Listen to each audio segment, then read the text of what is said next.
Good evening, and welcome to this edition of Keeping It Real with Rammona.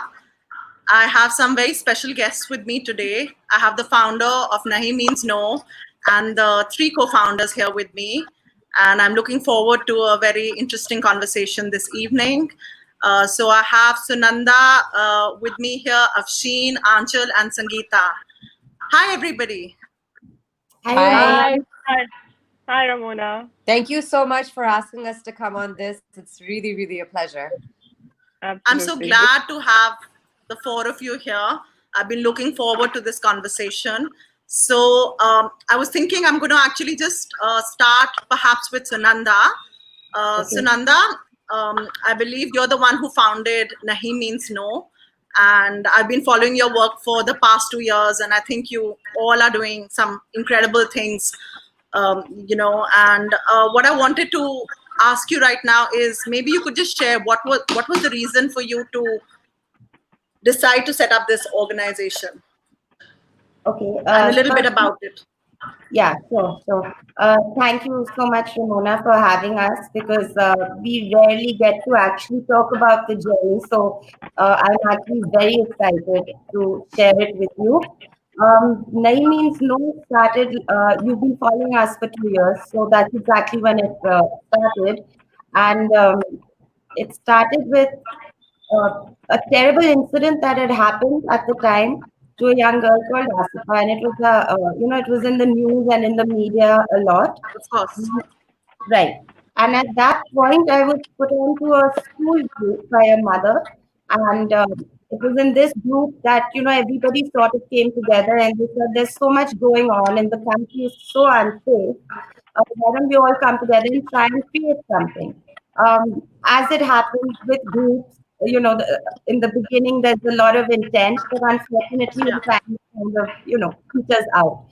But it was that happened, and then at the same time, I was on Facebook, and I saw this video by an organization called No Means No Worldwide, and this organization has gone into Africa, and it was a video that I saw, and they talked about how they'd reduced the rates of rape in the countries that they'd worked in by 30 to 40%. And Wow. that really struck a chord with me. I was like, so this is something that is possible. And they had done that by teaching students. They'd gotten into the educational system, and they'd done it by teaching students self-defense, how to use their voice, empower themselves, shout out no. And they spent a lot of time changing the mindset of the youth. So this is how this organization had done it, and that was one big influence that also started Nahi Means No. Another thing that happened at the same time was there was a young girl within our extended social circles, a lady by that time, came out with an incident, a terrible incident that had happened to her years ago when she was a young child by a family member. So it was literally like within a month, I had heard about now 2 or 3 different things happening. And that's when I got in touch with Afshin. And we decided, there really is an issue. We're all mothers here. The other 3 founders all have boys.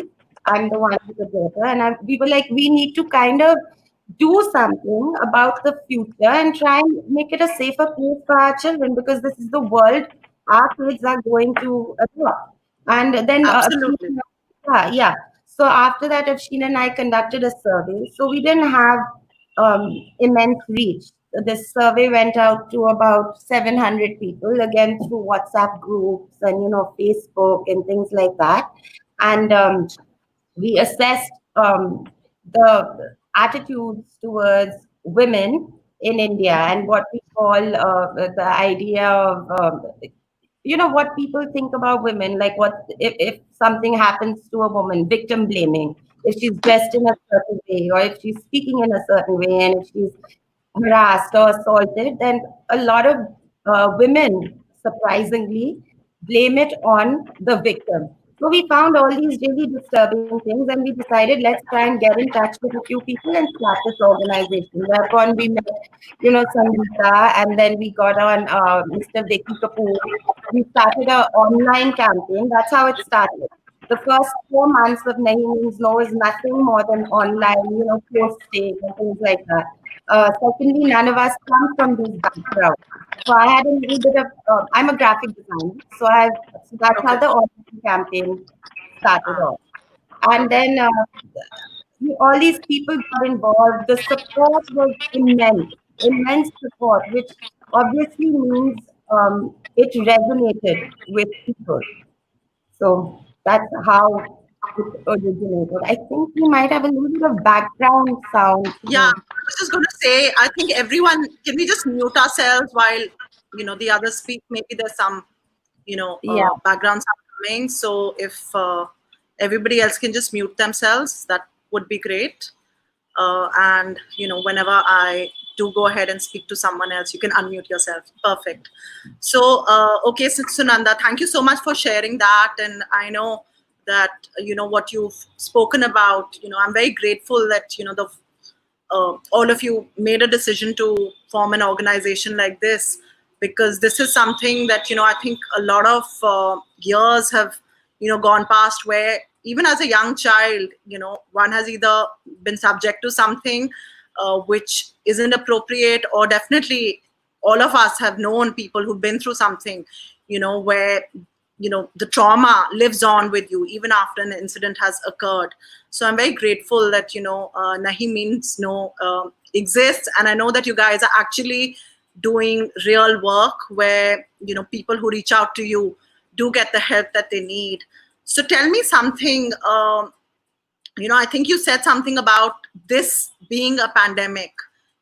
So the reason that you've started Nahi Means No, I know you've said something to the effect that it is a pandemic that it can't be ignored. We're right in the middle of another pandemic right now. But Sunanda, tell me a bit about why do you consider this a pandemic? I mean, there's absolutely no doubt about it, because as official statistics show, it's 106 rapes a day in India. So Wow. I feel that does count as a pandemic. And that's the official statistic. Unofficially, they say it's about 300 rapes a day. And the way you think of it is, while we are sitting here, in the next 4 minutes, there'll be a rape. Currently, these statistics must have gone up. I can't comment on that. But because Okay. there's been a lot more instances of domestic abuse and violence recorded during the COVID situation, it's even possible Sure. that these statistics are higher. Wow. The second reason it is a pandemic is, and this is what I realized when Nahi Means No started. Like I said, this is not a background I come from. I come from a, graphic design business background. But Sure. when we started this organization, and, it was simple things. I would go out to parties or dinners, or I would be sitting with even grandparents and grandmothers, and everybody had a story to share. And it wasn't necessarily a very not every story is a story of abuse or rape, which are the final Sure. and most heinous acts. But 8 out of 10 women in India, at some not in India, 8 out of 10 women in the world have experienced some form of harassment at some point in their lives. It would either be by somebody in their social circle, a family friend, a relative. So this is also a worldwide statistic, and definitely something that propelled me to continue. Again, pandemic, I say, because in the first 2 months, I, in fact, lost, I think, a good month of sleep, because even though I've not experienced a lot of these situations, I touch wood have experienced the harassment, which is, I think, quite common for most of us. Sure. Yeah. The severe instances were being shared with me. So suddenly I was hearing about uncles abusing their nieces, and I was hearing about neighbors, and I was hearing about domestic staff and help. And like for a good month, I lost a lot of sleep. But at the same time, it really pushed me into action and into gear. Now, I'm talking about women, women, women, but that's only because the boy statistic has still not been fully acknowledged and accepted in society. Which is It's sad because we know that there's a huge number of boys who are subject to right. different forms of abuse. Yeah. In fact, the numbers are higher in child abuse. It's 52% for boys and Wow. 48% for women. But, as of now, we're hoping more women will speak up, and maybe in time the boys will too. Now, just about Nahi Means No, we are really very, very future based. We are here to empower the future, and that's what our programs actually focus on. So we are less of a helpline number, although we have all the resources. We are Yeah. more here to empower you on your journey to keep yourself safe. We are the prevention part of that Okay. safety module. Yeah. I think like the old saying, prevention is better than cure, because if Yes. it's really about changing the mindsets, right? Because that is where, the real issue lies. I mean, it is changing the mindsets, not only of men, women, the older generation, the younger generation, but like you said, the younger generation is the future. So we are going to help them with the right tools and give them the right resources. I mean, it's going to go a long way in changing, how things happen. So I just wanted to mention here that Nahi Means No is a very, equality-based and very empowerment-based organization. There is no gender bias. That's, something that seems to be evident from, what Sunanda said right now as well. So I just wanted to now actually perhaps ask Afshin something. So Afshin, hi. Yeah. Hi. Hi, Afshin. So Afshin, tell me a little bit about, I know that all of you have your own sort of different parts of, the organization, or different parts that you take care of in terms of the segments. So I believe yours is the personal space. So would you tell me a little bit? Actually, first, let me, I know that Sunanda already spoke a little bit about how you both connected over this and decided to go ahead with the organization. So is there something you want to add to what Sunanda said in terms of the start, like where Nahi Means No started, and then maybe No, we can I get into think the other. so. Sunanda's obviously is a lot bigger role to play because she's the one who brought it all together. But my journey in Sunanda's is almost identical in the way it started, right? So Sunanda saw all these things, then she called me and she was Yeah. like, should we try to do something like this? And I was on board. So that I think Sunanda has covered very well as to how we both, like, Okay. how she started it and I joined her. Okay, lovely. So tell me a little bit about your segment, which is the personal space. What is it that you do? Actually, let's first start in terms of, I think one of the things that is available through Nahi Means No is workshops, right? What are the different things that Nahi Means No is doing? Maybe you can talk about that first and then about your segment. So obviously, now the way that Nahi Means No was structured to go out into public, was we were going to do workshops. Our workshops are free of charge, free of cost, anything, right? So we do Okay. workshops. We go into schools, we go into colleges, institutions. A lot of corporations have reached out to us to come and speak to their workforce. So this is how we go. We have our Krav Maga, which is the self-defense team that also comes with us, and our workshops run for roughly about an hour to an hour and a half, depending on questions that come in, depending on if they want anything to be covered in detail. So obviously that, Rammona, because of COVID, has taken a back seat, right? And I don't think for a while we're going to be physically able to go into a university or an institution to do any of this. So again, we've tried to adapt the way everybody else does. We are doing webinars. People have called us, universities have called us, and now we do the same workshop that we do in person. We do it now through webinars. Obviously, our role plays are cut out of it, which we feel like is a very, very integral part of Nahi Means No's workshops. Like that is the role plays. I think we're probably one of the few organizations I know, at least in India, that teaches through role plays. So that will be cut out. Our self-defense, unfortunately, has also gotten cut out. So the way forward for the next, at least for now, is obviously all virtual, because in any way, by hook or by crook, we want this message to get across, right? So Even What if is we're the not acting message? it Can out. you repeat the message for some, some people may have just joined us. What is the message that you're trying to send out? So the message is that we are an empowerment and an equality and an education-based movement. Again, prevention is better than cure, right? So we don't want anything to happen to you. And what we try to do in all of our workshops is, look, if something is going to happen, no matter what you do, sometimes it's going to happen. But have you done all the things that you could do to avert that horrible incident happening in your life? That is what we try to teach and preach, right? Say Got no, it. use your voice, find a safe space. If possible, fight back. That is our message. Okay, got it. So in terms of, your segment, the personal space, tell me a little bit more about that. What is it? What does it involve and how do you go about it? Right. So my segment, basically mine is a dual segment. The first part of it Okay. is saying no. Sangeeta also covers that and I also cover it. When people ask us things like, okay, well, how do you say no, right? What are the things that you do to say no? Sometimes it's not just the word no. Sometimes there's a lot of physical language that goes into it. So I explain that and then I move on into personal space. Now, personal space is how close is too close, right? Literally in that statement, how close is too close.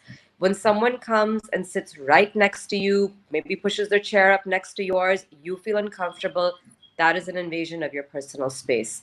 Personal space is different for different people, right? And this is the example that I give in all of my workshops.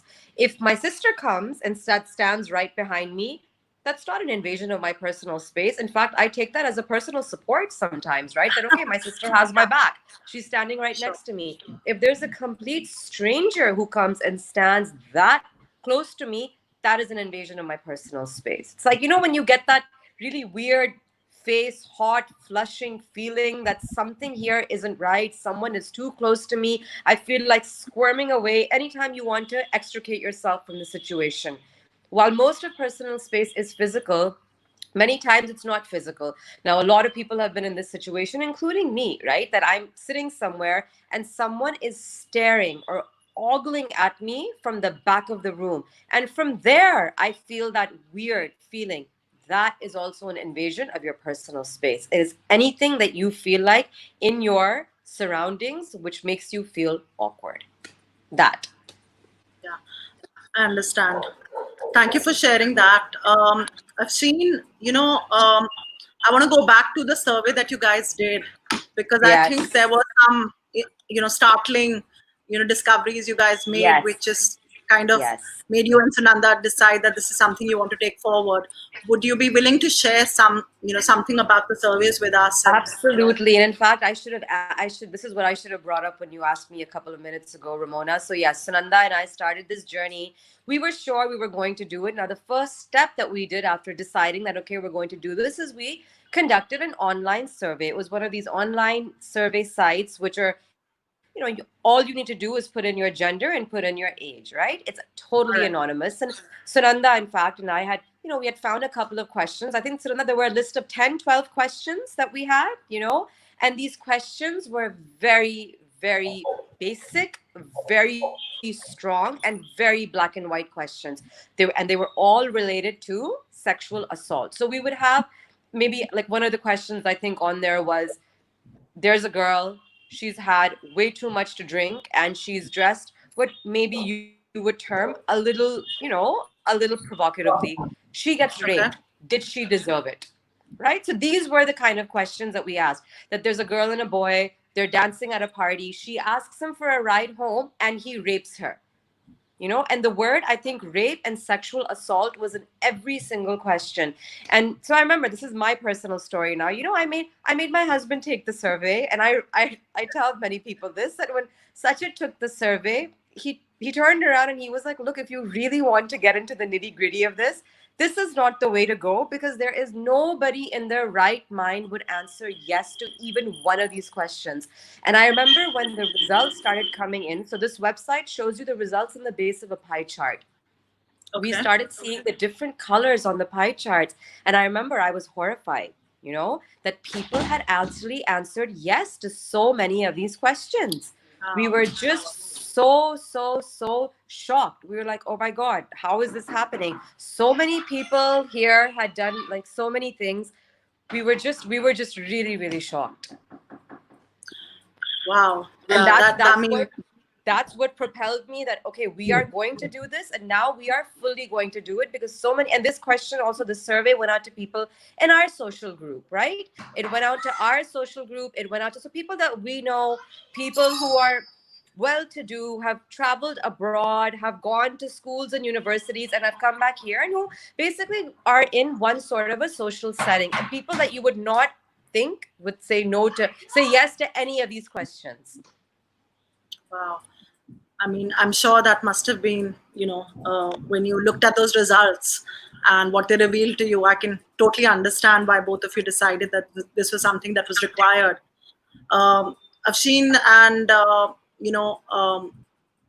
I will actually just take a minute here. There are a couple of comments here, and I thought, I will just put them up. Arjun says, wow, that is awesome. Then Kamaljean says, hello, lovely ladies. We have someone else here. Ritu Garkal says, great initiative, guys.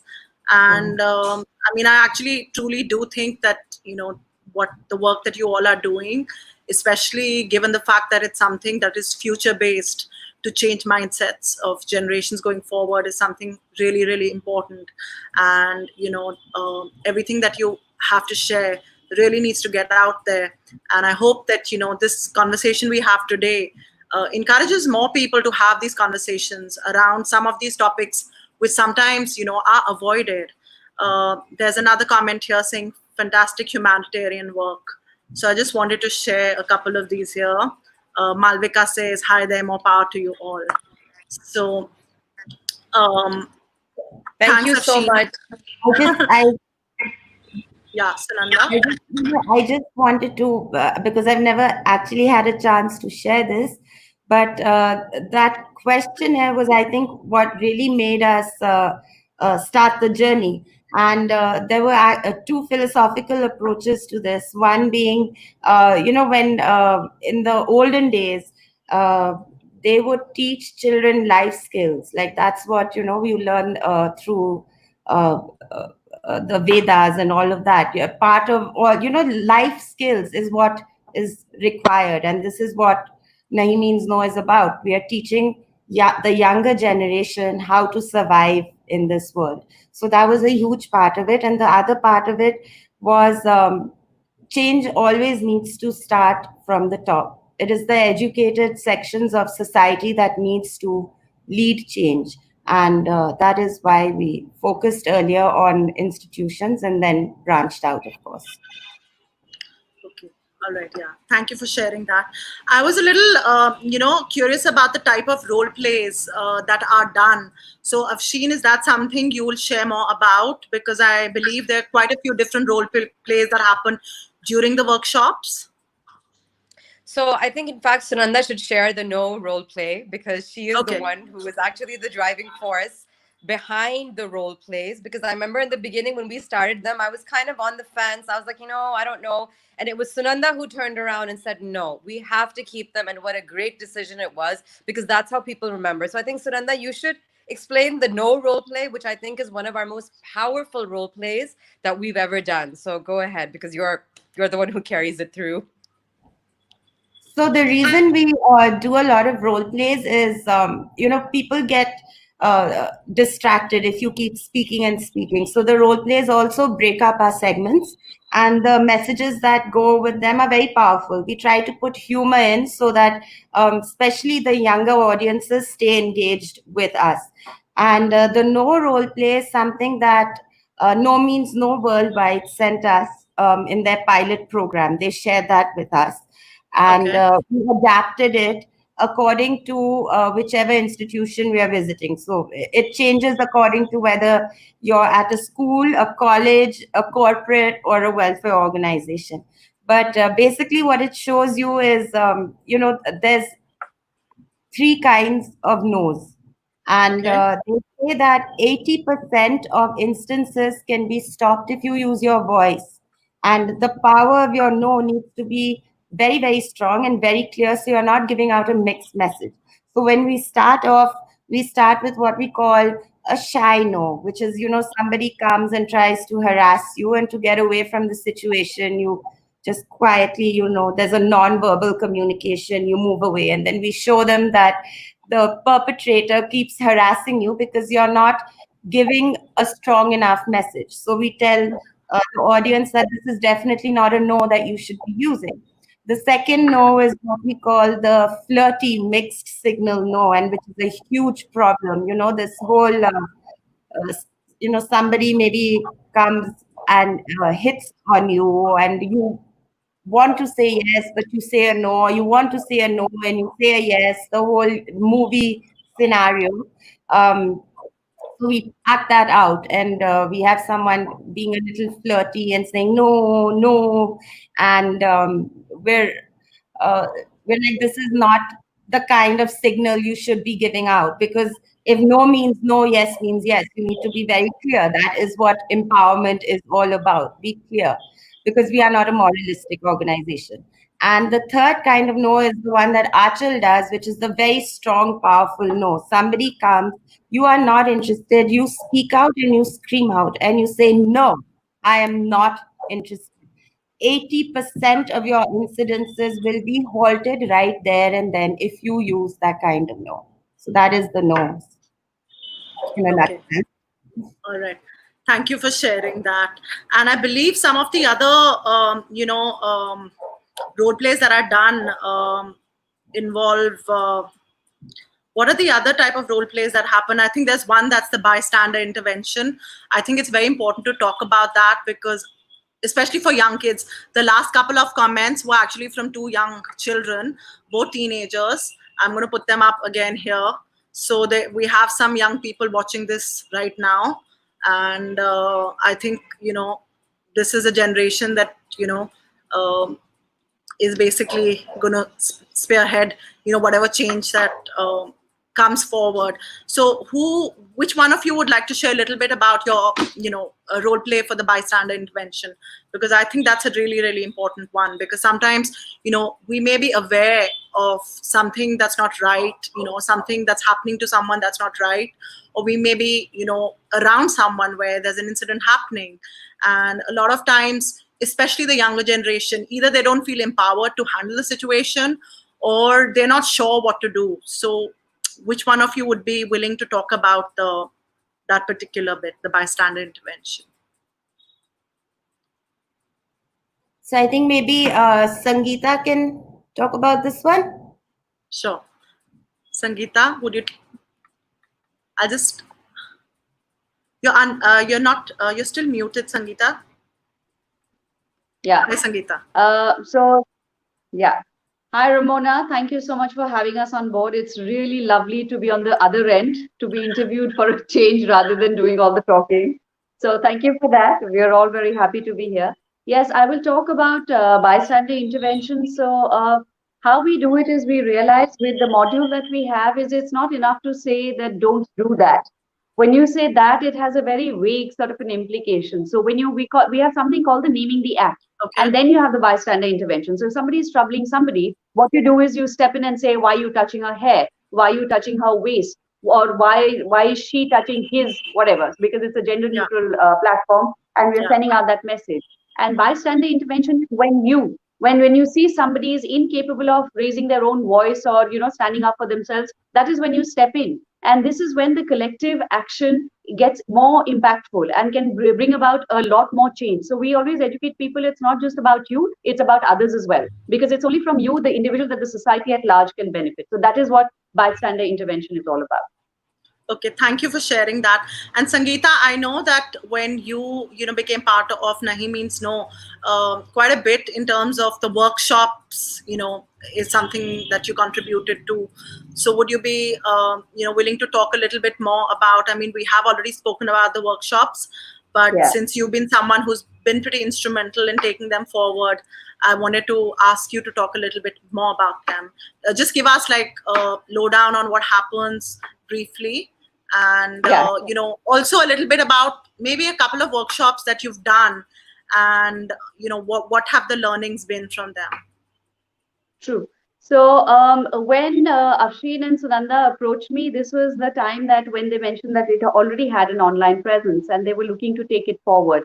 Now, I'm a great believer in universal connect. So this happened to this Justice for Asifa group, Urvashi, a friend of mine, and I believe in this whole thing of gratitude, right? So thanks to Urvashi, because of her, I got connected to Nanki. Nanki connected me to Sunanda and Afshin, and they in turn reached out to me. So I guess I'm very grateful for that entire process. And it put me in a place where I was able to contribute in terms of they already had an identity, but they were wondering how to take it forward. So workshops basically. So initially when I came in, I created a content because what we realized was that we have to take this forward saying it's gender neutral, right? So this whole movement had to be apolitical, acultural. It had to be global in tone. It had to be non-violent to be able to reach across all genders and all stratas. So that is one thing that we sent out. I divided the work into saying, the biggest thing about a problem is creating awareness. When you're trying to create awareness, is to identify what the problem is. So there is Sure. always three steps to anything. It's the what, the why, and the how. So this is what we were talking about. So the segments that is divided between the four of us, and everybody is like has their own segments which they tweak depending on. So we also do it for welfare groups. We do it for schools, MNCs, factories. You give us anybody, we can talk to anybody. It's also a two-pronged theme because it's bilingual. So we do Hindi for the welfare groups. We do English. We also do English, which I should say is a bifurcation. So Yeah. the progression of the workshop is Sunanda comes in with her introductory note about how the journey began, how she founded it. Then it's me who talks about, basically our perception of abuse. When we talk about abuse, we think that it only happens to women. So that is a fallacy because we say it Yeah. happens to boys as well, men as well. It's not talked Absolutely. about. Then we talk Absolutely. about the different kinds of abuse. It is not just rape, because when you talk about abuse, so you have to educate people about the different kinds of abuse. Like Afshin said, if somebody is looking at you, that also counts as abuse because they're not touching you, but they're making you uncomfortable. So that's one Absolutely. part. Then we talk about why. Why is it that we hesitate to say no, right? So this is due to social conditioning and social roles. And we sort of make excuses for the perpetrator because the fear is so great, the shame is so great. It's almost as if we've realized with the victims, what they say is that they feel guilty as if they brought it on. And that's not the truth. Anybody, it can happen to anybody, anywhere, any point in time. So that's True. one thing that we try and talk about. The two factors which hold us back is social conditioning and social roles. You asked me to say it in Hindi as well, so I will. Yeah. Social conditioning is samajik. Samajik is social. Conditioning is anukulan, Yeah. and social roles are basically samajik bhumika. So whether it is a male or a female, these gender roles sort of bind us.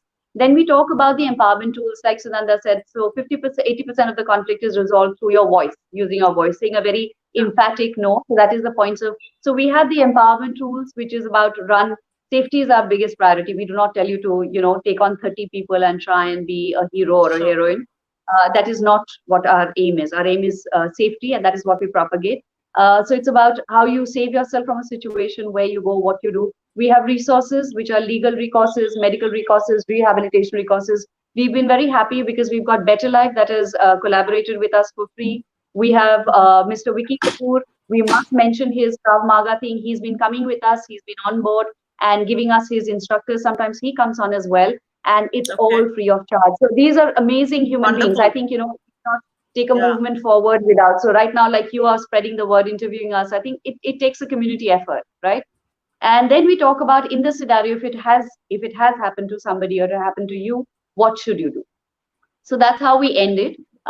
Then Anchal comes on and she talks about the 5 FED, which is the 5 features of emergency defense, which is taken from the international No Means No Worldwide module. And then she talks, we've also included a lot more things like cyberbullying, digital safety.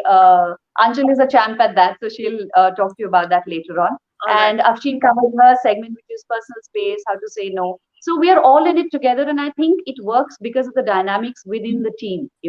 I'm sure. I would say Yeah. that I'm very grateful to be part of this. I call them the Powerpuff Girls because that's what they are. So this whole feistiness, this passion, this everything, and we are over 2 years old now. So I think that goes a long way to say that, and we hope we get more opportunities, and we hope it's useful. We've received a lot of love and support, and for that, I think we are very grateful. So, and I'm very grateful to them to be part of this amazing movement. So I learn every day. So I get inspired by everybody else. Wonderful. Sangeeta, tell me a little bit, I think one of the things we've talked about is that, doing away with myths. So, would you like to talk a little bit about that? Like, what are some of the myths that, you've come across which are really common, and how do you as an organization work at, changing that? So I think all of us in our particular segments do away things like, abuse only happens to women, abuse is only rape. It can the fact that it can transgress all sort of boundaries, whether it's social, political, economic, religious, whatever. And it can happen to anybody at any age, and there is no reason for this. So we have to point the finger at the perpetrator, not make excuses, because if it happens to a 6-month-old baby, they can't be held to fault. So we need to change that mindset that there's something wrong with you to attract that rape or that abuse and to keep quiet. It's okay to speak up about it. We need to remove the stigma. So that is what we say. The other thing that we stress on is if somebody comes to you, and we've had a lot of people, this is really heartbreaking. It's also very moving for us, because we've had a lot of people opening up when we are conducting the sessions, and we are strangers to them. Like, they come up and talk about personal instances, which is extremely hard for any survivor or any victim to come out. So we tell people, A, believe in them, okay, and then reach out for help, whether it is your child, whether it is anybody, because a lot of times the perpetrator is somebody in your close quarters. It is not a stranger. It is somebody within your family. It is somebody who is known to you. It is somebody who knows your entire routine and knows that you will keep quiet, knows your vulnerable spots as well. So that is very important. To go back to the previous question, the kind of problems that while we've received a lot of support and faith and love, the kind of reactions that we've surprisingly received are from, I would say, our segment of society, wherein people are in denial that it doesn't happen to them. It cannot happen to them, which is a very dangerous mindset, because then they are the people who are closing off all avenues of communication if it should happen to somebody in their family, whether it is a child or sibling or relative or whoever else. A lot of schools have sort of been reticent about calling us on board, and I can understand this might be controversial or whatever, but with all the things that are happening now, you've seen all these cyber things, incidences, the suicides, the depression, and everything else. I think this is a time we need to, as a culture and as a country, talk about the uncomfortable things, because it is so important for not just the mental and the physical well-being, but also the psychological landscape of a human being, small children, elderly people, anybody for that matter. We've been very well received at the welfare organizations.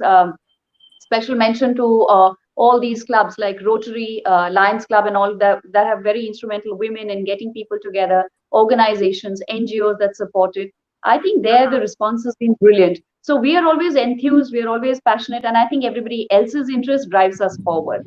So we are here. You call us for a workshop, we are ready at any given point in time. Okay. Thank you so much for sharing that with us, Sangeeta. Anchal, I wanted to actually talk to you, Anchal, about, a little bit about your digital presence. So if you'd be willing to talk about, your Instagram and, whatever else is available for people to access you using social media. What is it that you're trying to create with your social media as far as Nahi Means No goes? Exactly. Hi, Hi. Rammona. Yeah, so we end our workshops by talking about digital safety, especially when we are going to schools and colleges. And they are the millennials. They have grown up with technology all their life. And the good part of technology is it helped create a movement like Nahi Means No. We were all digital to begin with, and we were able to connect and reach out to so many people because of the power of the digital with us. But the flip side to that is that also things can go viral. And once anything that is there online, any digital footprint does not go away. It is there for life. So many things can happen. You could just be sharing something, and we do this in our role plays as well, that you might be sharing it with just a friend, but you don't know who has access to that phone or where all that might be forwarded. Because once once it's out from your phone, you have no control over it. In fact, we actually do. It's actually called where we actually have like a girl trying to click some picture, and then she sent it to just a friend. But because some other friends were around it, it's gone to all other phones, and next thing you know is that it's all spread viral. So you need to be really careful, and this is what we tell the kids, that use it to your advantage, but also be very, very sure of what you put out there. And that, especially if you are under 18, then you need to be very careful of what you are putting out there. Because this is there for you. Anything further that you do in life, this will always be there online for you to kind of, especially now when things have all gone virtual. Like I have a 6-year-old and a 4-year-old, and they are accessing technology. It's difficult to kind of get to them, to make them understand that how they need to be really careful online. But I think it needs to be done. It's the need of the hour to empower them from the. Yeah, I mean, I absolutely totally the young agree with age. you, Anchal. I mean, it's surprising because I know that there are many children. I'm sure there are adults who probably think the same. A lot of people think that you might create something digitally, but when you delete it, it's gone. They don't realize that there's a backup somewhere and it can always be Absolutely. accessed. Yeah. So I think Exactly. that's really important. Exactly. So I mean, so if I was to go to your Instagram, I've shared the links, as part of this live. What is it that I can have access to? That was one question that I wanted you to talk about. What is it that I'd see on your Instagram? Because I know that is one major way of you reaching out to people, or people reaching out to you. And the second thing, Anchal, I wanted to talk to you about is that first let's address that what is it that I would be able to see on your Instagram channel? You're talking about our Nahi Means No channel, right? Yeah. So especially on a Nahi Means No channel, we've been very proactive, and that's again Sunanda driving us. Though I'm a big believer of Instagram and Facebook, in terms of the way you can spread our information. Particularly after every workshop, we are definitely uploading like the main bits that we've talked about, because each of our workshop is very specifically curated. We would need, we brainstorm who are the people we are addressing, and then we curate the role plays and what we will talk about accordingly. So, whenever we've done a workshop, we are always, either if we have someone with us or between the four of us, we're always recording bits and we put that up. It's not, though it is content that we have created, but we wanted to spread as far as we can and reach out to as many people as we can. So our role plays go up. A lot of times we've created new role plays for workshops. So our new role plays go up. Whatever we've spoken about, each of our segments, some segment always gets highlighted in our workshop. So you would see a lot of live content, which is there. Apart from that, the original way we started is by reaching out to people and asking them to share their messages. That what does Nahi Means No mean? Do you actually believe that a no should mean a no? And what do you think is the future? So the initial campaign was actually a lot of messages from people saying what they would like to cause a change, or what does no mean to them. So that's how we started. Then we actually did a real NMN campaign, that what does it actually mean to be a real man? And that was Afshin actually spearheaded it, that what does masculinity mean in 2020? It cannot mean that you hide your emotions. There was this one really important quote that we said that, as long as you keep on stereotyping masculinity, things will continue to remain the same. There will be no change. Masculinity needs to be redefined, especially in this 21st century. So we've always done, there was a campaign that we did, which was actually all of us kind of putting out videos of us, or clips of us, or asking people to send us clips that can you be free? If you can be free for 5 seconds or 10 seconds on the internet, can you empower yourself through that to speak up in a real life situation when you are threatened? So these are the kind of things that we've done online. So you would find our workshops, you would find all these campaigns that we keep on coming from time to time, and a lot of stuff on cyber safety as well. All right, wonderful. I'm just going to take a minute. I have some photographs here from the Real Men, campaign that you mentioned, and I thought I'll just take a minute here and share those.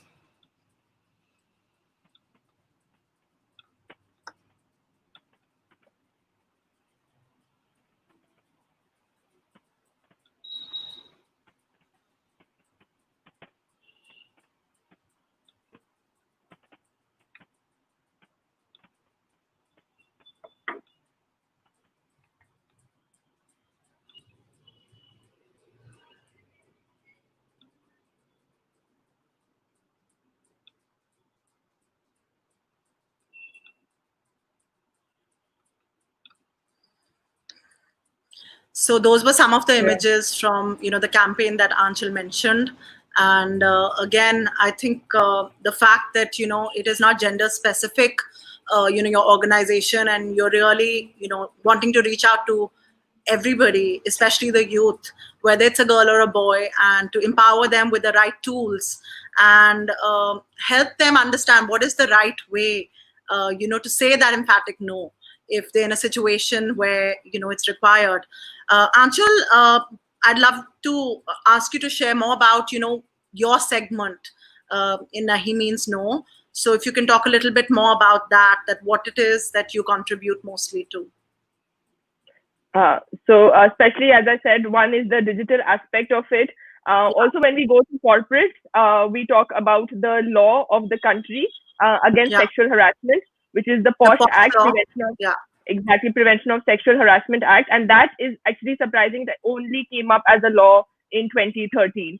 Before that, there was actually no law, no legality as to if there was a law. There was a Visakha judgment which was passed in 1997, and all sexual harassment cases would be judged upon based on the guidelines that were issued in the Visakha judgment. So POSH Act, which is in the Act which came out in 2013, it actually empowers people to report sexual harassment at the workplace. So we talk a lot about that, especially when we go to colleges, when we talk to people who are about to enter the workforce, or women, or especially industries which haven't had too many women, and women are beginning to enter the workforce there, or just any organization. So the POSH, you need to know the law of the land. That's the only way you can be empowered. So that's what we cover. But then we also cover a lot about false allegations, because that is again a big issue. Because one wrong acquisition, one false allegation spoils it for all the real and the genuine cases out there. So one wrong step takes you 100 steps back. So we talk a lot about false allegations as well. In fact, we have a role play as well, and that's in colleges we call it Sunanda's broken heart. So but it's like, because if nothing has happened to you, do not go and report just to get back, or just to, in the heat of the moment, to take revenge. Do not go and report and say stuff which hasn't happened. So we talk a lot about false allegations, and then we end with the 5 fingers of emergency self-defense, which tell me more about that. What is that? So I asked everyone to show us our 5 fingers. And so the first one is to be aware of your surroundings. Whenever we enter enter place, we are usually distracted either by our phone or by something else. So the first is to be aware of your surroundings where you've entered. The second is, if you feel that you are in a threatened situation, something might be, you're afraid of something, is to speak up, is to use your voice. Thirdly, if you feel that hasn't worked and there is an easy escape route, you escape, you run off from the situation. That's the third. The fourth is, if none of these 3 work, is when to use the hardest parts of your body, is your elbows, your open palm, your knees, is to create a distraction for about 5 seconds or 10 seconds so that you can get out of the situation. We again say, you don't need to be a superhero. You need to be safe. That is priority.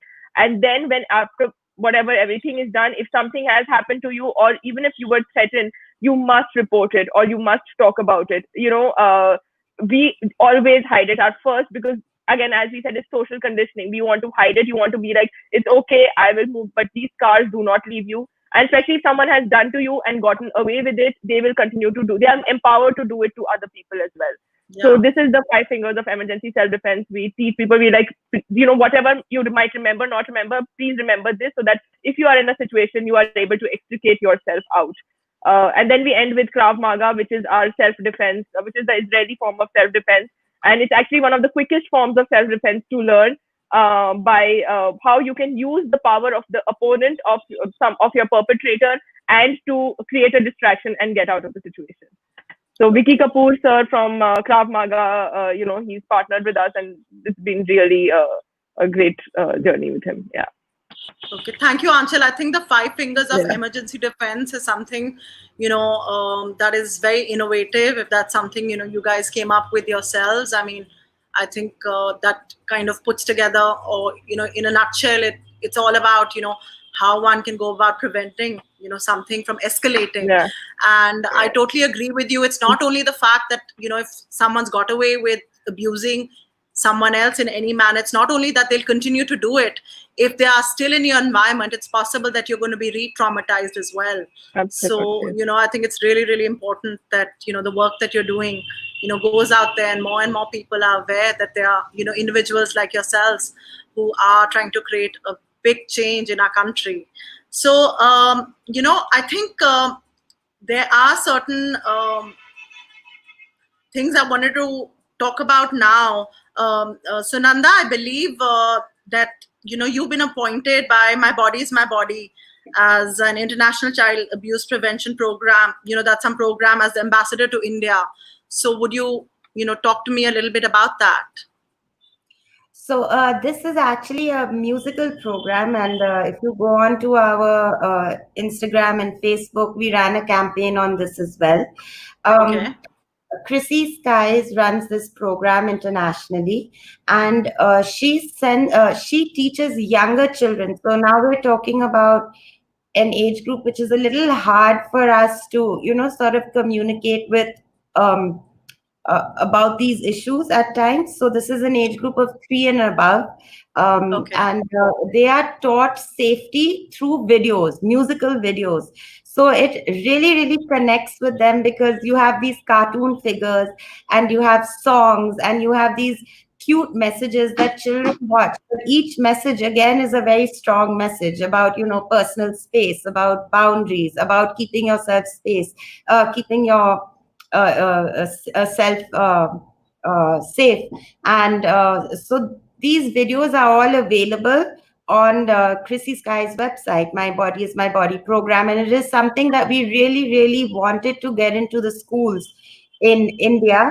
But unfortunately, we've not had much of a leeway at this age group, because once again, the way society is, I don't think they're as yet maybe ready to have their children exposed to an issue like this. So, Chrissy Skies appointed me as the ambassador to India. She has other ambassadors to India as well, and they're going into government schools. But it's a great program. We would love to share it. We just need the opportunity, to be very honest. So we've I a think lot of leeway with schools, universities, 14 and above. Currently, parents are comfortable with that. Teachers, boards, school boards are comfortable with that. Yeah. It's a little tougher with younger students. Yeah. Yeah. But I think it's very important. I'm glad that I brought this up, because right from the time when a child is born to the point where they're that 2.5 to about 5 years of age is a very, very important period where they become aware of their bodies, and this whole concept of personal space is something that I think is very, very important that children learn. I think most of us as parents hopefully do, whether it's a girl or a boy, we do kind of share that with our kids, that what is it that is personal space, and what is okay, for someone to say or do with you, and what is not okay. I'm hoping that more and more discussions like that are happening. So I hope that this particular aspect of, your organization gets more space in schools, or with even individually, with families that are keen to help younger children understand, the concepts early on, because the quicker and the earlier kids get it, that is going to help them as they go along. A lot of those issues that come up later might get averted. So thank you for sharing about that. Afshin, I believe you won an award. I'm glad that there is some recognition, happening for your organization. Like I said right in the beginning, I think you guys are doing incredible work. And I believe that the High Commissioner of Canada awarded you with, something. So please tell us a little bit about the award. I'd love to know more. First of all, I was just the representative that was able to go there. The actual award goes to Nahi Means No. And actually, this is a very interesting story. There's a friend of ours, Kavita, and I met her, and she does a lot of work for the Canadian High Commission. And I had met her somewhere, and we had gotten talking about Nahi Means No. So the award, so what was happening is that the Canadian High Commission was hosting the Canadian Alumni Network. they were hosting Excellent and Achievement Award. So this is if you graduated from a Canadian university. So they honored me as well as other people, anybody who they felt like had achieved some sort of a standard in their workplace. Sure. So they honored us and me because of Nahi Means No. In fact, we were the Wonderful. only non-for-profit organization that was in that list, but it was very, Awesome. very heartwarming, and it was very lovely that they did it. And yes, Mr. Patel, the High Commissioner to Canada here, he is the one who awarded us with that award, and it's everybody's, it's not mine. Wonderful. Thank you so much. You know, I just wanted to quickly take the conversation to another aspect, which is sex education that's available, you know, in schools. So which one of you would like to talk about that? You know, I know that you've been into some schools and, you know, you've been working with different schools and you probably, you know, met lots of children who might have brought this up. So which one of you would be willing to talk to me about, you know, the sex education aspect that's available in school, and what is it adequate? Do we need to change something about it? So I think I'll actually, oh, sorry, you're on mute. So Nanda, you go ahead and then we'll ask Sangeeta. No, I'm actually going to ask Achal to talk about this, like, because Okay. with the COVID situation and a way for us to adapt, this is what we are actually coming out with. And this was Achal's baby, the sex education module. So she'll talk about that. In terms of what is available right now, I mean, there's a very funny story, because in the middle of Nahi Means No session, I think Afshin and me got into a big fight. Now, Afshin and I are best friends, so we do this all the time. So this happens all the time with us, yeah. Yeah, but we got into a very big fight in the middle of a session because we were at a school and a counselor came and told us not to use the word sex. And so I turned around and I said, how are we meant to be talking about ending sexual harassment without using the word sex? And that's how our fight proceeded, because Afshin was like, you can't talk to authorities like that. And I was like, it's ridiculous. In terms of the information available, it is just, it's unbelievable how some of the schools are not connected with the students, because after the session, we had the students coming up to us and talking to us. And it's like a school or the educational facility will want to pretend or have, you know, blinders on that these incidences don't happen, and that they're on a level that's here and the children are over there. So there's a huge communication gap. And sex education is now a necessity, I feel, all over India, all, you know, all groups, all schools, all educational facilities need it. There are just too many incidences now happening that are pointing towards this direction. So maybe Achal can talk about it more. Yeah, Anshul, please tell us more about this. All right. So I can hear you, Anshul. Right. Yeah. Can you me? hear Yes. Okay, sorry. Okay, yeah. So you know, wherever we have got an opportunity to present Nahi Means No, the organizations I find is where the management wants the change from the top. You know, those are the opportunities that have, you know, we've got. Now, having done that for the last 2 years and, you know, listening to what the awareness of the kids is, you know, they know everything. And where are they getting all the information from? It's from the internet and it's from peers.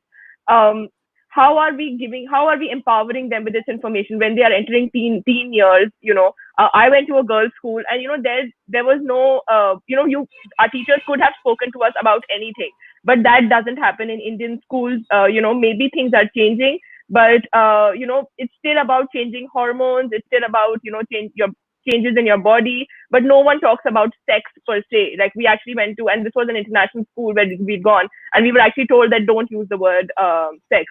So, you know, there is a huge disconnect. And I feel that this, you know, with so many incidences happening, every time a new technology comes up, you know, we see, you know, something horrific has come in the news.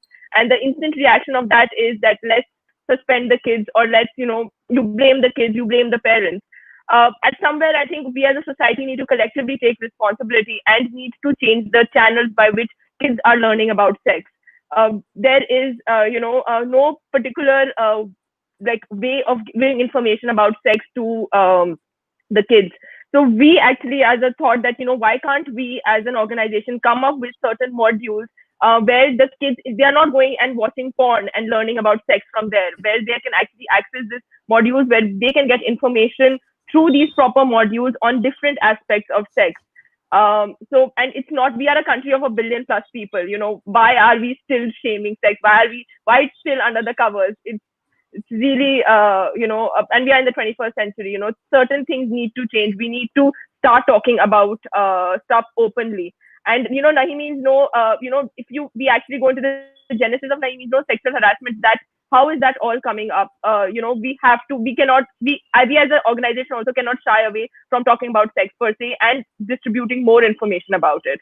So that's what we want to work on in the next few months, is to actually come up with a module on sex education where we talk about anything and everything with the young teens.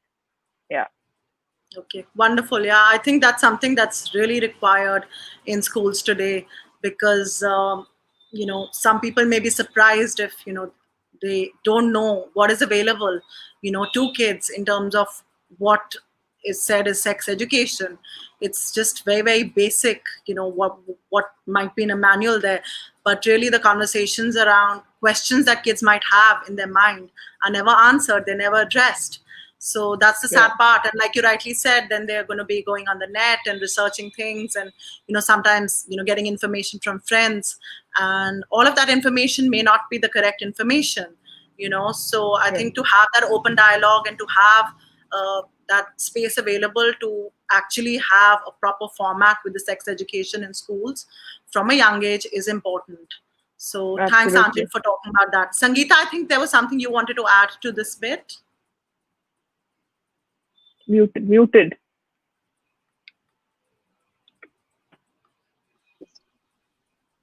Go ahead, Sangeeta. Yeah. Can you hear me now? Yeah. So I always believe in, before we start doing, and I'm glad that Anshu thought of this, because this is a huge thing that we face whenever we were doing a workshop. And the question I always put to everybody is, before you look outward, look inward. How do we react with sex? How do we use the word? I mean, sex is not a dirty word. It's because it has all these connotations, the twisted connotations, is where maybe this problem of rape and abuse is. I mean, we are a land of billions of people, and yet we do not get pregnant or procreate through Wi-Fi, right? So this is the reality of the situation. We have to have a discussion about it. We have to talk about it. And I always believe that communication is the way forward. If you talk to your children, how many of us actually knew about sex? Let's get real, like literally, right? And you will, as a person, because it is a reality of life, it is also a biological activity, it is a nature's proclivity, you will find that information from somewhere. So why not give out the information in a systematic, in a safe, hygienic manner, so that people and it is a natural thing. So why twist it and turn it so that tomorrow when people talk about it, they get the information through the proper channels and look at sex for what it is. And it would take away a lot, this awe factor that I call, we should encourage conversations. How many of us are comfortable talking about the birds and bees with our children? We just hope to God that as parents, our child never comes to us with a question about genitals, about intercourse, about where I came from and stuff.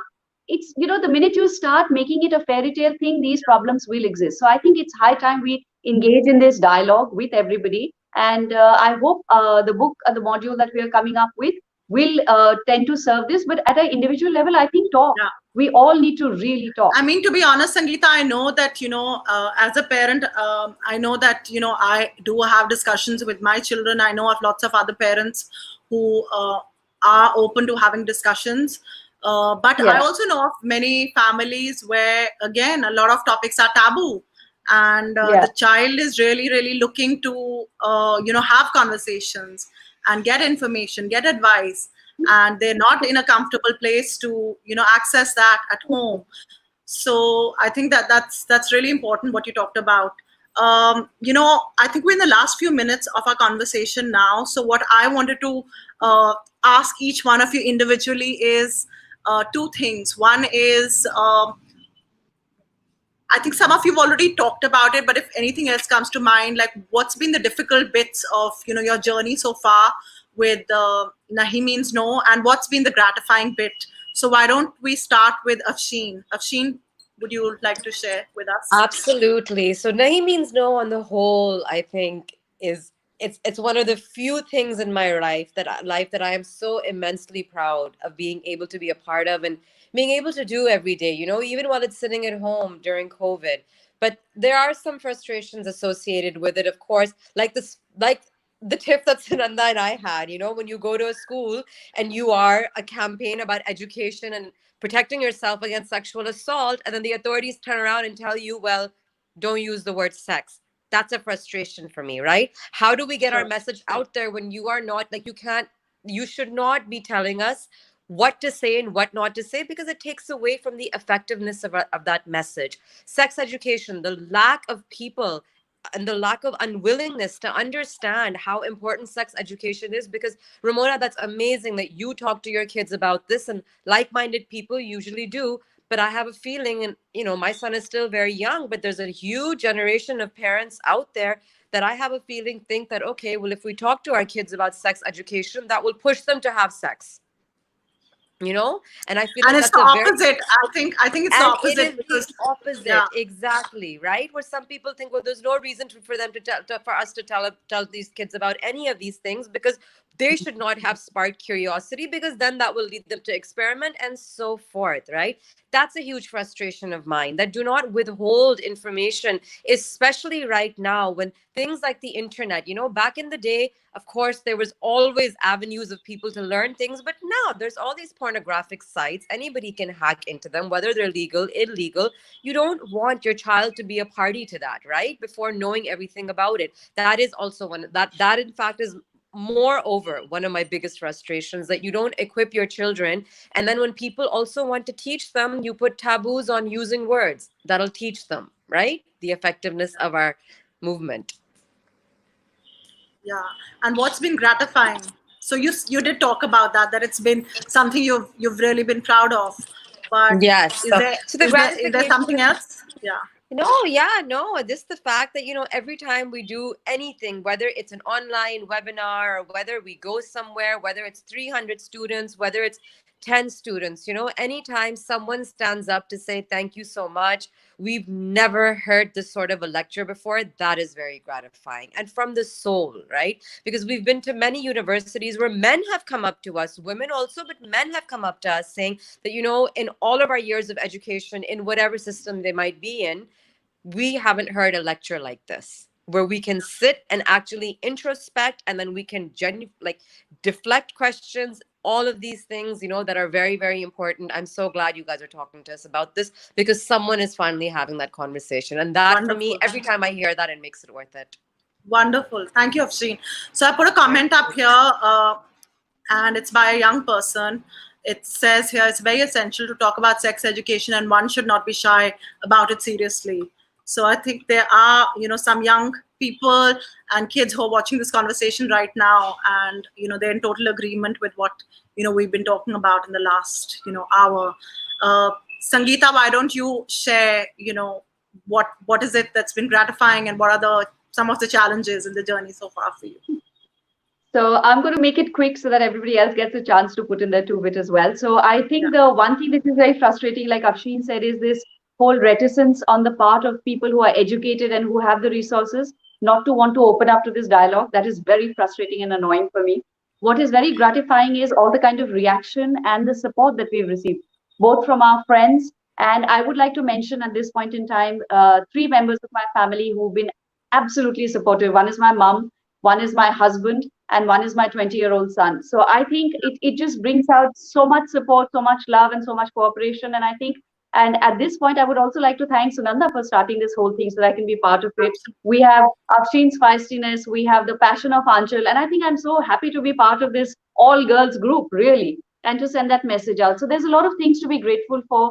It is saddening to hear the stories about victims, but at least they get it out.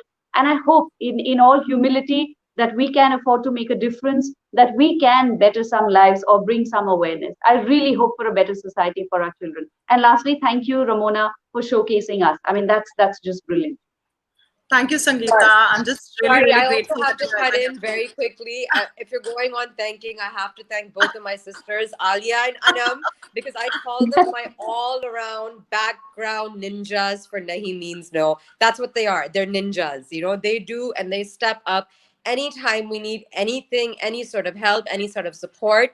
Alia and Anam will step up and they will do it. So thank you, girls, for doing all this. And thank you, Rammona. Now go on. I think it's wonderful that you guys have the family support, because I think, when you're doing, you're working with a topic like this and you're creating something that, is going to change the world in the way, well, we're changing India, but I know that what you're creating will change the world too, because you just don't know who's going to come across your Instagram handle, or who's going to watch this conversation, or who's going to be on your Facebook page. It could be someone sitting in some other part of the world, and they might get, inspired. They might get the courage to speak up. They might get the courage to say no.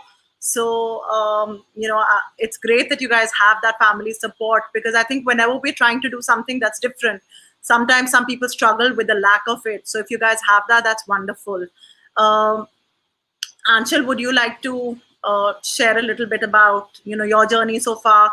What's been gratifying and what have been some of the tough things that you've dealt with? Gratifying has definitely been the reactions that we get. Certain workshops, like this workshop we done at SGT University, where we actually had, it was almost like 300 kids, and they are like, these are 20, 21-year-old kids, you can't they bunk lectures, they walk out of classes, and at the end of that, we actually had the professor come up and they're like, we've never had a situation like this where not even a single student walked out of the auditorium. They were all seated there. They had 100 questions to ask us. So when you get reactions like this, because we go through a lot of days where we're like, what are we doing? Does it making sense? Are we actually causing a difference? Because we do not see the actual real difference of what our talk has made. It's really gratifying that, okay, fine, whatever we are doing is meaningful, or is maybe, at least even if it changes one or two lives, it is enough for us. So that's definitely the gratifying part.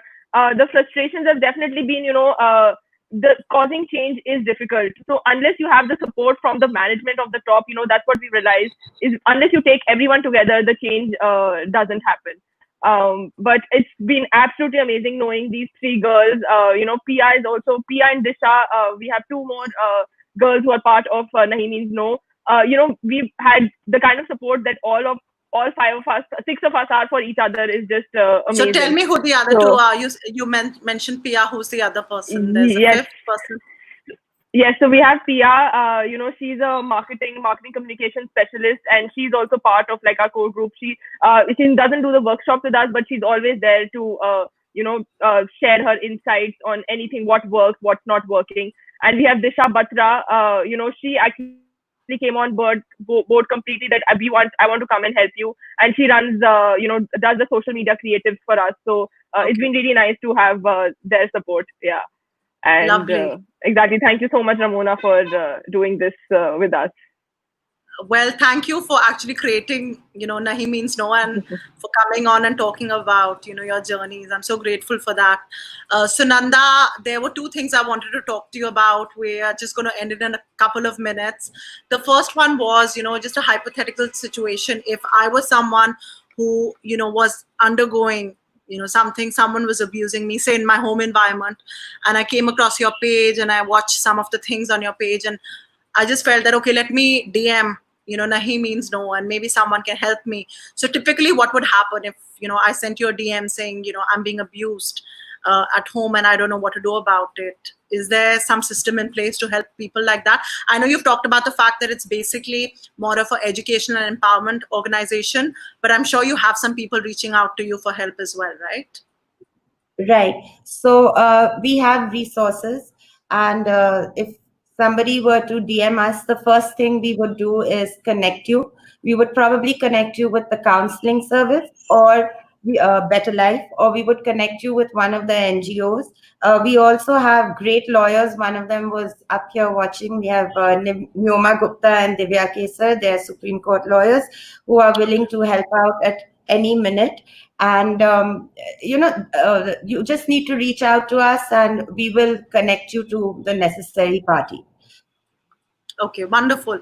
And Sunanda, you're the one who started this organization, Nahi Means No. So once again, really proud of you, especially proud of you for doing this. And it's wonderful to see, the rest of your team here, at least the three people who are here, Anchal, Afshin and Sangeeta, and how beautifully, you're working together to create this change. I just wanted to end with you talking about, your journey, what have been the difficult moments and what has been the most gratifying bit for you. So, firstly, thank you, Ramona. That's really, really sweet. But as we all know, there is no journey on your own. So, I mean, I am so grateful for each and every role model on our online platform, every supporter who has ever trusted us, because this is a very, very, a topic that is considered dicey in our country to speak about very openly. So a huge shout out and thank you to every single person who's had faith in us.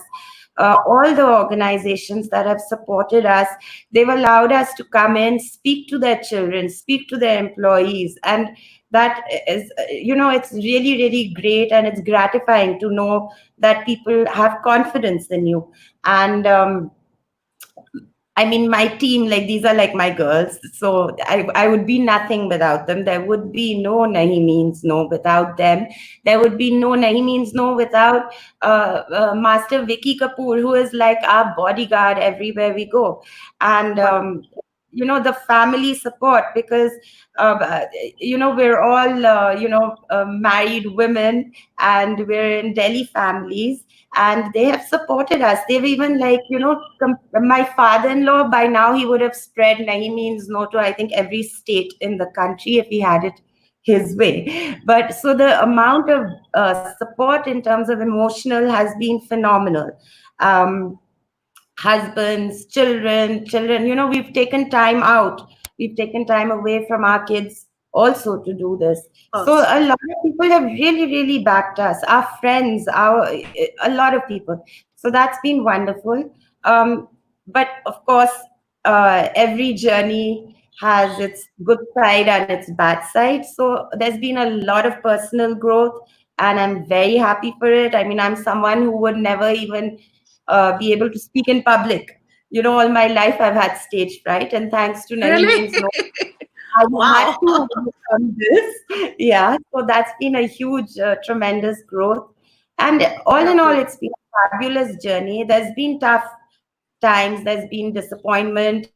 There have been times when you've expected institutions to sort of take a stand, or because now in fact, I tallied it right before this session. We've gone to 24 schools, colleges, organizations, and in 2 years. We have no financial backing, and that's been done on purpose because I wanted to see how much we could push ourselves and how much society push us. The fact that it's organic, you've kept it very organic. And you also mentioned a couple of minutes ago that if it was left to your father-in-law, he would have spread it all over India.